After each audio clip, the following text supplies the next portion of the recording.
عتیقہ کا واقعہ رکھا کہ بھئی یہ بڑے بڑے پتھر آ کر گرے. اسی طرح ہوا یہ کہ وہاں پر اونٹ کو ذبح کیا گیا ہے. وہ اونٹ پوری طرح ذبح نہیں ہوا اور وہ اونٹ نکل کر بھاگنا شروع کر. سمجھے؟ تو وہ ہزار جو سمجھے لوگوں کے خیمے ابو جہل کے لگے ہوئے تھے، تو مکے کے جو ٹاپ سردار تھے وہ بھاگتے ہوئے وہ خون اس کا بہ رہا ہے، اڑ رہا ہے، تو وہ سرداروں کے خیموں میں وہ خون کے چھینٹے گئے. سمجھے؟ اس سے بڑی حیبت کفار نے قریش کو دی کہ یہ بڑا چغونی ہوگی ہمارے ساتھ، کہ وہ بھاگ کے خون ہماری طرف. اب اس کے بعد دوسرا جو اہم بات ہے کہ ابو جہل نے بھیجا کہ بھائی ذرا معلوم کرو مسلمان کتنے ہیں، محمد صلی اللہ علیہ وسلم کے ساتھ ہے کتنے. آنکھیں دیکھی تو اتنے چھوٹا سا کوپا ہے 300 تے اتنے تو نہیں ہونا چاہیے. اب تیاری سے آئے کہ اگر محمد آئے صلی اللہ علیہ وسلم تو بڑی تیاری سے آئے ہو، تو پھر ادھر گھوڑے دوڑا ہے، ادھر گھوڑے دوڑا ہے، چار طرف دوڑا کے دیکھ کوئی پیکنگ لشکر بھی نظر نہیں آ رہا. پھر آ کے خریدتے کوپا بہت ڈینجر دکھ رہا. جا کے ابو جہل کو اس نے جو رپورٹ دی، اتباع کو، ابو جہل کو اور خلیب ابو المختلف جو رپورٹ دی ہے، یہ کہا ہے کہ میں نے دیکھا بہت مختصر ہے، 300 پیرائی دکھ رہے، مطلب مختصر ہے، بہت مختصر سمجھیے کہ لشکر ہے، کوئی پیکنگ میں نہیں. مگر میں نے یہ دیکھا ہے کہ یہ جو مدینے کے چرواہے ہیں، یہ ان کے چہرے کچھ ایسے تھے کہ جب تک کہ تمہارے ایک آدمی کو ماریں گے نہیں خود مریں گے. یہ میں ان کے چہروں میں دیکھ دیا. وہ ایسا ہی تمہارے سبزی کے ساتھ ہتھیاروں کا شکار نہیں ہو جائے جب تک کہ تمہارے ایک آدمی کو نہیں ماریں گے وہ مریں گے. میں نے یہ محسوس کیا اور ایک سائیکولوجیکل سمجھیے کہ ڈر ان میں بہر پیدا ہوا. تو اب ابو جہل تو پوری اکڑ کے ساتھ تھا، حالانکہ وہاں پر بھی اتباع نے کہا، حضرت حذیفہ کے والد تھے اتباع، حضرت حذیفہ تھے لفظ صحابی، اتباع کو بدر میں سمجھے مارا گیا، مگر بڑا دانشور آدمی تھا اتباع. تو اتباع نے کہا کہ بھائی واپس چلے جائیں گے، کہیں گے راستے جھگڑا. اب دیکھو میں بول رہا ہے یہ مار کے مرتے، اچھا یہ مار کے مرے تو ہم اتنے آئے، اس میں سے اگر مر گئے اتنے مر گئے تو کیا فائدہ ہوا؟ ہم نے مرے ہوئے لوگوں کی جنازے کیا مکے کو لے جائیں؟ کہیں کے واسطے لڑنا ہے، چلو واپس. تو بھی وہاں پر ایک ڈسپیوٹ پیدا ہوا، بڑا اختلاف پیدا ہوا. تو بہرحال چلیے پھر اس کے بعد 16 رمضان کی شب آئی، جس کو شب بدر سمجھے کہ میں شب بدر کہتا ہوں، کیونکہ اللہ کے رسول صلی اللہ علیہ وسلم پوری رات جاگتے، پوری رات سمجھے کہ 16 رمضان کی شب محمد رسول اللہ بدر کے میدان میں جاگتے تھے، اللہ سے مناجات کرتے، اور پھر سمجھے کہ آدھی شب کے بعد کچھ صحابہ کو لے کر میدان جنگ میں بدر کے میدان کو جہاں جنگ ہونے والی وہاں سمجھے آپ تشریف لے گئے. تارے سمجھے کہ جگمگا رہے ہیں، چاند پوری روشنی بدر میں ڈالا ہوا ہے، اور یہ کائنات کا حسین چاند محمد رسول اللہ اپنے صحابہ کے ساتھ بدر کے میدان میں اور بدر کے میدان کا جائزہ لے رہے ہیں. جائزہ لیتے ہوئے سرور عالم صلی اللہ علیہ وسلم بدر کی زمین پر ایسا ہاتھ رکھ کر کہہ رہے ہیں، لوگوں سنو، کل یہاں ابو جہل کٹ کر گرے گا. لوگوں سنو، یہاں اتباع گرے گا. ایک ایک جگہ آپ ہاتھ رکھتے گئے اور بتاتے گئے. اور کون سے گروہ کو بتایا؟ جو بھوکا ہے، جو پیاسا ہے، بظاہر کوئی قوت اور طاقت اس کے پاس نہیں ہے، لیکن ایمان کی قوت، اللہ کی طاقت پر وہ یقین رکھ کر میدان بدر میں آئے ہیں. وہ اللہ کے رسول سے یہ سوال نہیں کہہ رہے کہ یا رسول اللہ ہم کہاں لڑیں، ہم تو بھوکے ہیں. کہا تلوار، ایک تلوار سمجھیے کہ اس وقت کم از کم 5 سے 10 کلو کی تلوار، سمجھے آپ، ایک تلوار 5 سے 10 کلو ویٹ کی تلوار ہوتی تھی. اب وہ تلوار اٹھا کر لڑنا، تو یہ بات سمجھ میں آئی کہ صاحب کیسا ہے، لعلکم تتقون، کیونکہ اندر تقویٰ تو بھوک پیاس سب کو ختم کر دیتا ہے، موت کو بھی مار دیتا ہے تقویٰ. وہ اللہ پر یقین، وہ تقویٰ. اور پھر سمجھیے کہ صاحب رات میں اللہ کے رسول برات یہ آئیڈینٹیفائی کر رہے ہیں. اور پھر سمجھیے کہ کہا کہ اب اس کنویں پر جس پر مسلمان قبضہ کیے اس سے اب دشمن کو پانی نہیں چاہیے.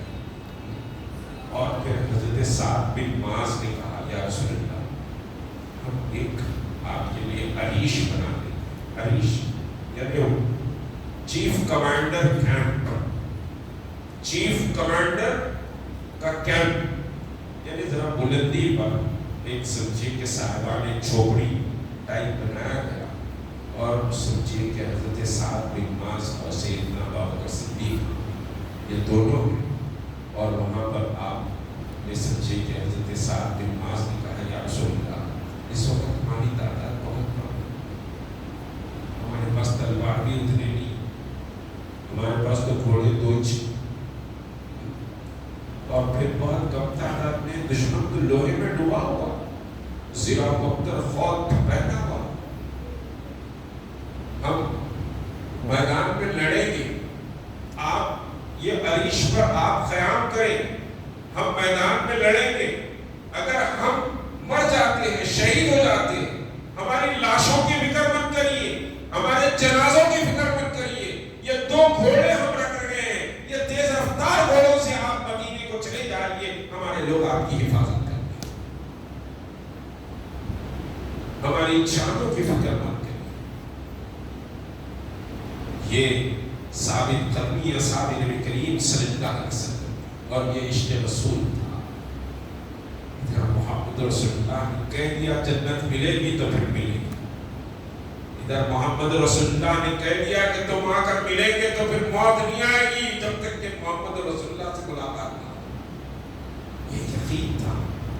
یا رسول اللہ ہماری لاشوں کی فکر مت کریں، آپ یہ تیز رفتار تو گھوڑے ہم رکھ رہے ہیں، آپ مدینے کو چلے جائیں، لوگ آپ کی حفاظت کریں.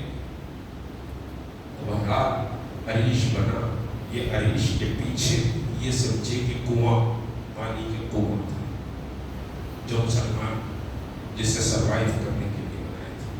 اب بہرحال سمجھے کہ ایک اور واقعہ کہ صبح سویرے اللہ کے رسول سب بندی فرما رہے ہیں، فوج کی سب بندی فرما 313 ڈیوائڈ کر رہے ہیں. میمنہ یہ ہوگا، میسرہ یہ ہوگا، قلب یہ ہوگا، مطلب رائٹ ونگ یہ، لیفٹ ونگ اتنے، سینٹر کمانڈ اتنے، ریزرو فورس اتنی، یعنی پورا نظم، پورا ڈسپلین اور نظم کے ساتھ وہ 313 کو آپ نے لڑا. اب ڈیوائڈ کیا پوری فورس کو. اس کے بعد سمجھیے آپ نے سب بندی فرمائی. سب بندی فرمائی تو ایک صحابی ہے حضرت روحہ، وہ صحابی ذرا آگے بڑھے گئے تھے تو آپ نے اپنے سمجھے کہ برچھی کے مٹھ سے ذرا ان کو دبایا کہ ذرا پیچھے ہو، لائن صف سیدھی ہونی چاہیے،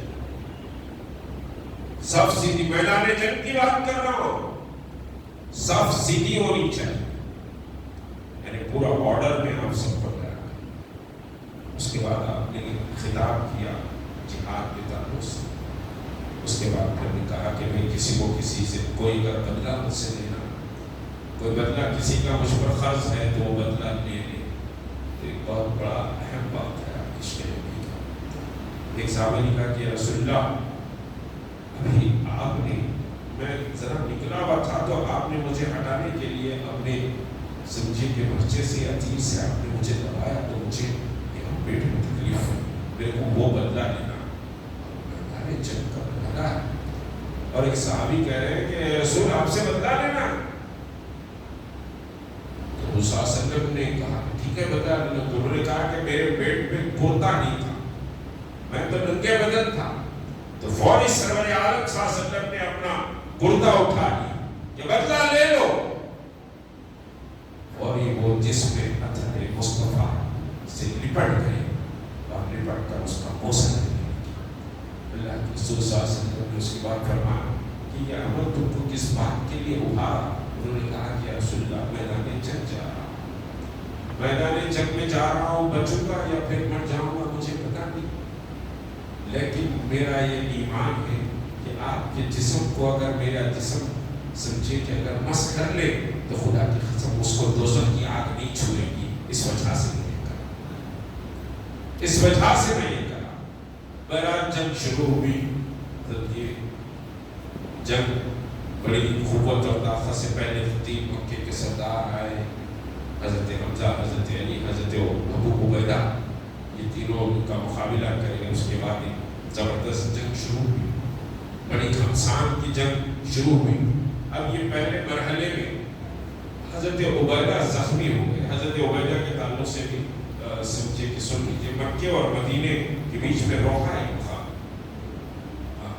وہاں حضرت عبیدہ کی مزار ہے۔ رسول کریم صلی اللہ علیہ وسلم ایک بار بدر کے بہت بعد جائے، وہاں سے مشک اور عنبر کی خوشبو جیسی بو آ رہی تھی۔ صحابہ نے پوچھا کہ رسول اللہ یہاں اتنی خوشبو کی کو آ رہی، خوشبو کی بو کیوں آ رہی؟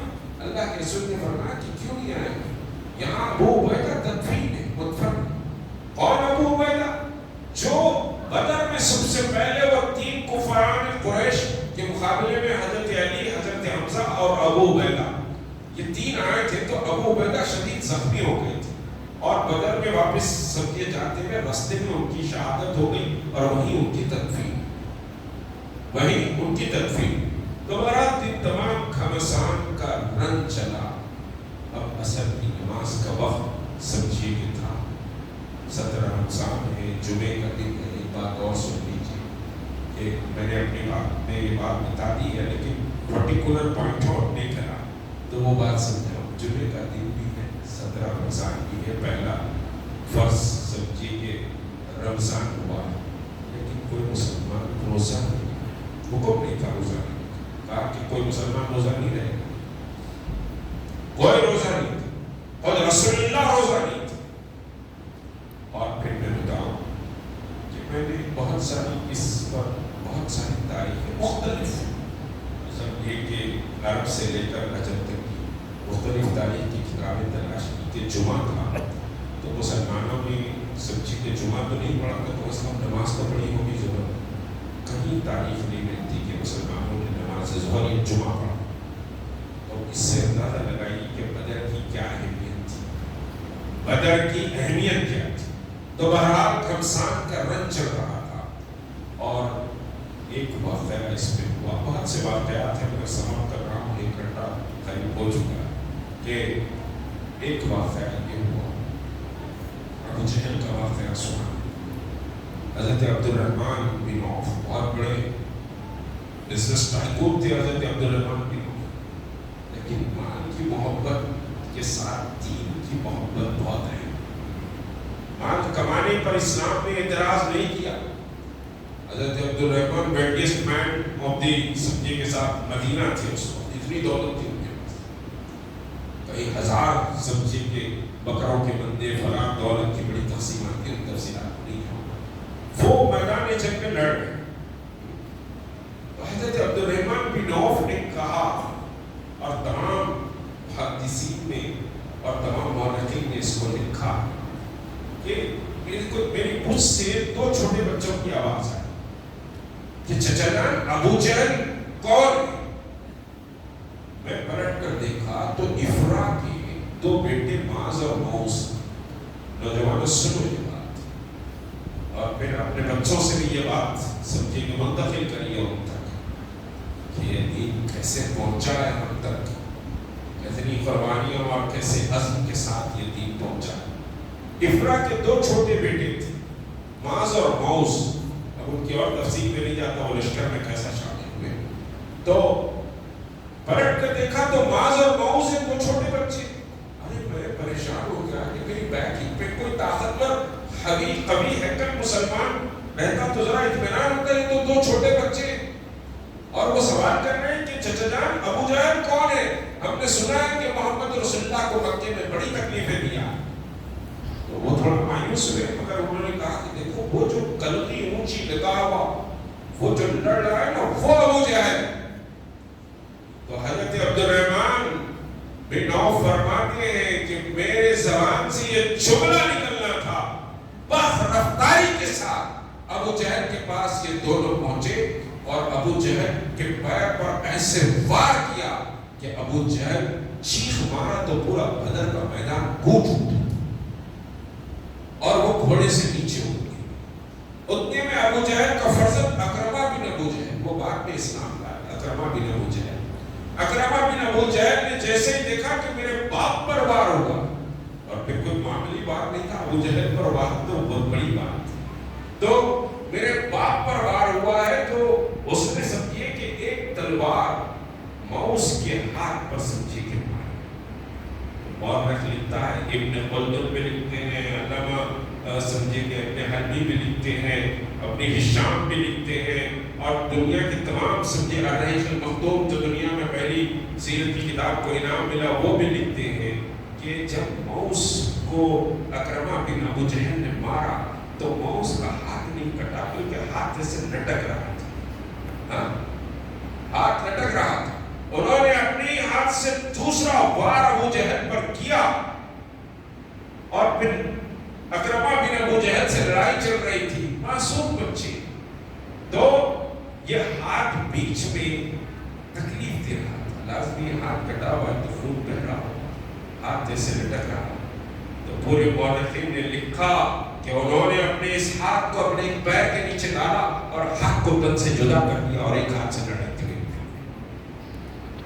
یہ عظمت کی نشان. اور پھر دونوں دوڑتے ہوئے ابو جہل گھوڑے سے نیچے گر گیا. ابو جہل کو دو چار اور مار دونوں نے مارا. اس کے بعد رسول کریم صلی اللہ علیہ وسلم کے پاس پہنچے. یا رسول اللہ ہم نے ابو جہل کو مارا، یا رسول اللہ ہم نے ابو جہل کو مارا.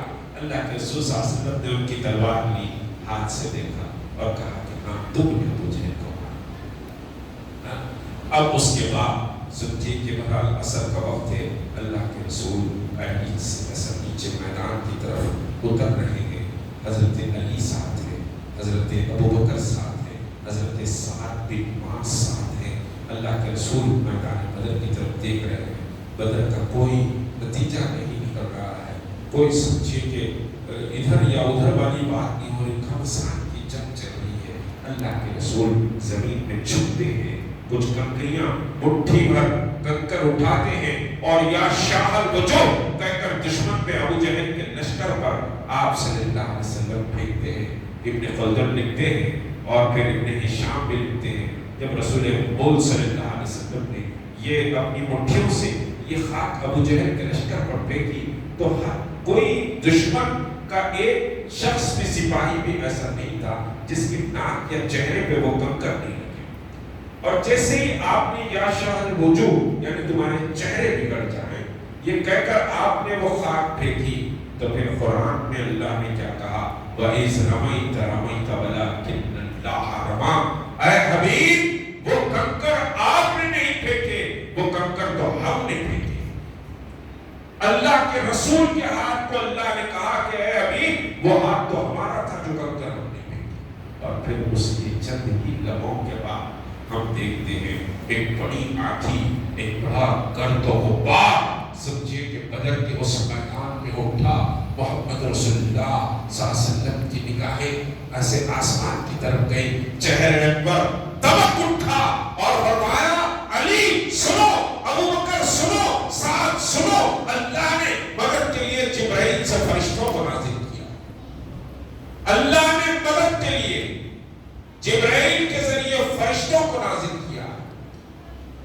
تو ثابت قدمی، استقامت، صبر، شجاعت جب سچے بندے مومن میں پیدا ہوتی ہے تو پھر اللہ فرشتوں کے ذریعے مدد کرتا ہے. یہ صرف بدر والی کہانی نہیں ہے. بات بتاؤں صرف چھوٹی سی ایک سیکنڈ کے اندر اشارتاً کہہ دو، دنیا کے دو سپر پاور کو گرد و غبار میں لپٹے ہوئے لوگ، موٹے کمبل کاندھے پہ ڈالے ہوئے، جن کے پیروں میں چپل تک نصیب نہیں ہے، امریکہ اور رشیا کو ڈھیر کر دیا انہوں نے صرف اللہ کی نصرت کی. طالبان سب سے بڑی مثال اور کوئی جرم نہیں ہے نام سمجھے؟ ایمان اگر ہو، ایمان کی مضبوطی اگر ہو تو اللہ بتاتا ہے کئی قصے، سمجھے؟ آپ اس پورے وار کو اگر پڑھیں گے تو آپ دیکھیں گے کیسے کیسے واقعات آئے جو جان پر اپنے، سمجھے کہ اللہ کو جان حوالے کر دے، اپنی جان کو اللہ کے حوالے کر دے تو پھر اللہ وہ جان کو کی حفاظت کر لیتا ہے اور انقلاب کا کام اس جان سے اللہ لے لیتا ہے۔ تو بہرحال سمجھے کہ اللہ کے رسول صلی اللہ علیہ وسلم نے فرمایا فرشتوں کی فوج آئی، حضرت جبرائیل اترے، مختلف روایات 1000 کا لشکر، 3000 کا لشکر، مختلف سمجھے کہ میکائیل، اسرائیل سبھی ایک لشکر لے کر اترے اور پھر زبردست جنگ چلی۔ اللہ کے رسول صلی اللہ علیہ وسلم نے فرشتے اتر گئے لہذا خان بن کے گھر میں سو جاؤ، ایسا جیسا نہیں، ایسا نہیں ہے۔ اللہ کے رسول اور تیزی سے میدان بدر کی طرف گئے اور اس وقت مسلمانوں کو کہا کہ لوگوں لڑو، اللہ تمہارے لیے جنت محفوظ رکھا ہے، ان دشمنوں کو سب کے نیست و نابود کرو۔ اور زبردست سمجھے کہ جنگ ہوئی، اس کے بعد اللہ نے مسلمانوں کو فتح عطا کی، دشمن بھاگنا شروع کیا تو ابو جہل بھی مرا، عتبہ بھی مرا، شیبہ بھی مرا، ابو البختری بھی مرا، ابن حکام بھی مرا، سبھی مکے کے ٹاپ 40 سردار، مکے کے ٹاپ 40 سردار سمجھے اس جنگ میں مارے گئے، اس جنگ میں مارے گئے۔ اللہ کے رسول صلی اللہ علیہ وسلم نے کہا کہ بھائی مقتولین کی اور شہداء کی لاشوں کو جمع کیا جائے۔ 14 مسلمان شہید ہوئے، 14 مسلمان شہید ہوئے اور 70 کفاران قریش مارے گئے۔ 70 مسلمان کتنے تھے؟ 311 مسلمانوں کو ہتھیار نہیں۔ اللہ کے رسول نے کہا کہ بھائی بے درخت تم تیروں کو مت چلاؤ، تیر ویسٹ ہو جائے گی، تو پتھر مارو، دشمن جب قریب آ جائے بھالے سے روکو، تب بھی قابو میں نہیں آنا تب تیر چلاؤ، ویپنز کا استعمال بہت سیف کرو۔ کئی اور سمجھے کے باتیں تھی۔ بہرحال اللہ کے رسول صلی اللہ علیہ وسلم نے کہا کہ شہداء کو جمع کیا جائے، شہداء کو ایک طرف جمع کیا جائے، مقتولین کو۔ پھر فرمایا کہ ابو جہل کی مجھے اطلاع دو، ابو جہل کا لاشا کہاں؟ حضرت عبداللہ بن مسعود رضی اللہ عنہ کو اللہ کے رسول نے کہا کہ مسعود ذرا جا کر دیکھو ابو جہل کس حال میں کیسا۔ ابو جہل وہاں پر زمین پر گرا ہوا تھا اور اس کی سانسیں ہلکی ہیں، کی سانسیں چل رہی تھیں۔ ابو جہل تو جیسے عبداللہ بن مسعود نے دیکھا ابو جہل تو اس کی چھاتی پر پیر رکھ دیا، تو اس وقت کیا کہا معلوم؟ بہت سے علماء نے اس بات کو لکھا کہ ابو جہل نے کہا کہ اے چروائے تو کس کے چھاتی پر پیر رکھا ہے پتہ ہے تیرے کو؟ یہ جزیرۃ العرب میں سب سے معزز اور معتبر ترین شخص کی چھاتی پر تو پیر رکھا۔ اب نے پوچھا کہ میں جیت کس کی ہوئی؟ کہا کہ محمد صلی اللہ علیہ وسلم کی جیت ہوئی۔ تو بہرحال سمجھے کہ ابو جہل کی داڑھی کو پکڑ کر انہوں نے ابو جہل کے سر کو تن سے جدا کر دیا۔ مختلف روایت ہے رسول کریم صلی اللہ علیہ وسلم کے پاس وہ سر کو لے کے آئے، یا پھر سمجھے کسی نے کہا کہ وہ سر کو لے کر نہیں آئے، وہیں قتل کر کے ڈال دیا۔ اللہ کے رسول صلی اللہ علیہ وسلم کے پاس آیا کر کہا کہ رسول اللہ ابو جہل بھی مارا گیا۔ تو آپ نے 2 روایت، آپ نے 5 سجدے کیے اس وقت، ایک روایت میں۔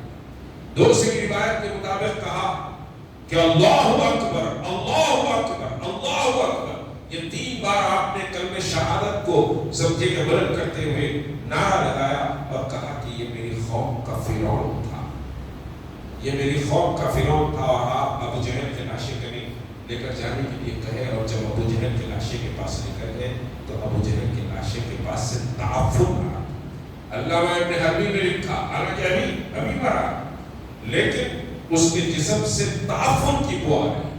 بہرحال اللہ کے رسول صلی اللہ علیہ وسلم نے 40 سرداروں کے لاشوں کو سمجھے، جس بولی کا ذکر ہمارے عبد الماجد صاحب نے کہا ہے کہ اس بولی میں تمام سمجھے کے سرداروں کی لاشوں کو ڈال دیا اور تمام سمجھے کے شہداء کو ایک طرف جمع کیا۔ 3 دن سرور عالم صلی اللہ علیہ وسلم میدان بدر میں رہے۔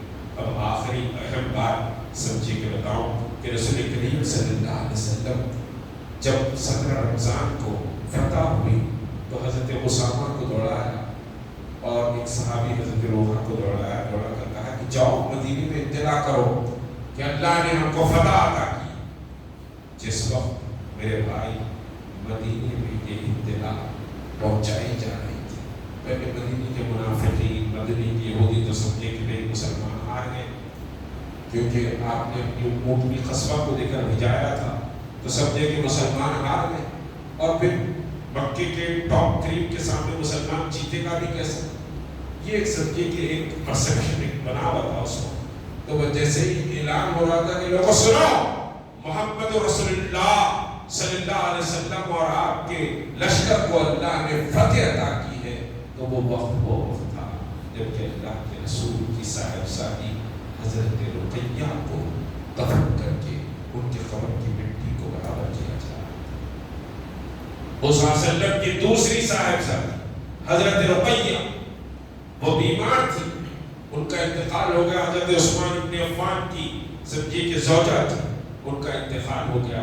ادھر اللہ کے رسول باپ ہے لڑکی کے، وہ سمجھیے کہ میدان میں بدر میں ہے، اور ادھر بیٹی کی تدفین ہو رہی ہے. رسول اللہ بیٹی کے جنازے میں نہیں، رسول اللہ بیٹی کا دیدار بھی نہیں کر. میدان بدر میں رسول اللہ اور یہاں حضرت رقیہ کی تدفین ہو رہی ہے. تو میرے بھائی اس وجہ سے میں کہتا ہوں یہ دین بڑی مشکلوں سے، بڑی قربانیوں سے، بڑی محنت اور مشقت سے ہم تک پہنچا.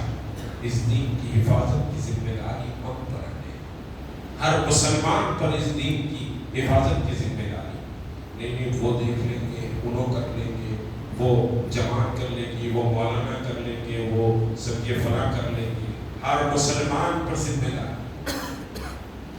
افرا کے بیٹے معاذ اور معوذ نے اپنی قربانیاں دی ہیں معصومیت. حضرت مصعب بن عمیر نے اپنی قربانی دی، حضرت حمزہ نے قربانی دی. اس زمین پر رسول کا خون گیا. احد کے میدان میں اللہ کے رسول کے دندان مبارک شہید ہو گئے، اور خوف کی کڑیاں رسول کے چہرے انور میں پیوست ہو گئی، خون کا فوارہ نکلا. اس دین کی خاطر رسول کا خون زمین پر گرا. یہ دین بہت قیمتی چیز ہے. تو بہرحال سمجھیے کہ دین رسول کریم صلی اللہ علیہ وسلم اس بدر کے میدان میں تھے، اور یہ معمول تھا اللہ کے رسول کا کہ 3 دن مستقل کسی بھی جنگ کے بعد آپ وہاں قیام کرتے تاکہ دشمن پلٹ کے کوئی وار نہ کر سکے. چوکس اور چوکنا رہنے کے 3 دن آپ بدر میں قیام کریں. اس کے بعد کجاوے کسنے کے لیے کہا آپ کہ بھی سمجھے کہ وہ اپنی پر کجاوا کس دیا گیا. اب اس کے بعد ایک دعا جو اللہ کے رسول کی تھی جو چھوڑ گئی. اللہ کے رسول نے بدر کے میدان میں 16 سمجھے کہ رمضان کو جو دعا کی تھی، اے اللہ یہ مٹھی بھر ہے، اے اللہ یہ ان کے جسم پر کپڑے نہیں ہیں تو ان کو کپڑے عطا کر، اے اللہ یہ بھوکے ہیں ان کو سیر حاصل کھانا کھلا دے، اے اللہ یہ بے گھر ہیں ان کو گھر عطا کر، اے اللہ تیرے دین کی خاطر آئے ہیں دنیا کی نعمتیں ان کو عطا کر. اور اے پروردگار یہ مٹھی بھر میری کمائی ہے جو بدر کے میدان میں ہے، اگر ان کو شکست ہو جائے تو پھر تیرا نام لینے والا دنیا میں کوئی نہیں ہوگا. متفق علیہ دعا رسول کریم صلی اللہ علیہ وسلم کی میدان بدر کہ اللہ اگر ان کو شکست ہو جاتی ہے تو دنیا میں تیرا نام لینے والا کوئی نہیں رہے گا. تو یہ سمجھیے کہ دعا رسول کریم صلی اللہ علیہ وسلم کی اگر غور کریں تو ہمارے سجدے میں، ہماری اذانیں، ہماری نمازیں، ہمارا روزہ، ذکر، خیر، خیرات سب طفیل ہے اصحاب بدر کا. اصحاب بدر کا طفیل.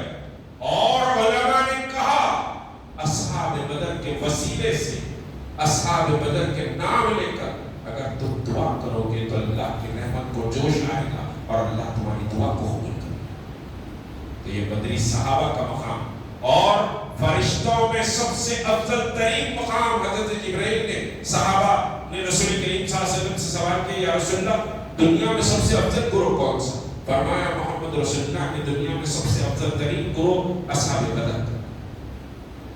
پھر اتنے میں حضرت جبرائیل آئے، کہا کہ یا رسول اللہ آسمان پہ فرشتوں میں افضل ترین گروہ جو بدر میں شریک ہوئے وہ افضل ترین. تو دنیا میں افضل ترین گروہ اصحاب بدر کا، اور آسمان پر افضل ترین گروہ وہ فرشتے جو بدر میں شرکت کی، بدری مقام، بدری صحابہ کا مقام اور ان کا مرتبہ بہت بڑا بلند ہے. قیامت تک کے لیے کوئی اس سب کے بدری صحابہ کے گروہ کی برابری نہیں کر سکتا، کیونکہ یہ وہ اس وقت استقامت کے ساتھ ٹھہرے جبکہ استقامت کے ساتھ ٹھہرنا بڑا دشوار ہو رہا ہے. بھوک اور پیاس کیا ہے، سمجھیے کہ اپنی بیوی اور بچوں کی پرواہ نہیں ہو رہا، وہ ڈٹ گئے، ٹھہر گئے. تو بہرحال رسول کریم صلی اللہ علیہ وسلم 3 دن کے بعد میدان بدر سے رخصت ہونے کے لیے اٹھے اور اپنی اونٹنی خصبہ پر بیٹھ کر اس سمجھیے کے مولی کے پاس تشریف لے کر آئے. آ کر کہا کہ اے فلاں بن فلاں، اے ابو جہل بن فلاں، اے عتبہ بن فلاں، اے شیبہ بن فلاں، اے ابو البختری بن فلاں، اے ابن ہشام، تمام کے سرداروں کے نام لے کر کہا کہ تم نے دیکھ لیا اللہ کا فیصلہ، جو میں کہتا تھا وہ تم کو آج سچ معلوم ہوا. تو اتنے میں حضرت عمر نے کہا کہ یا رسول اللہ، یہ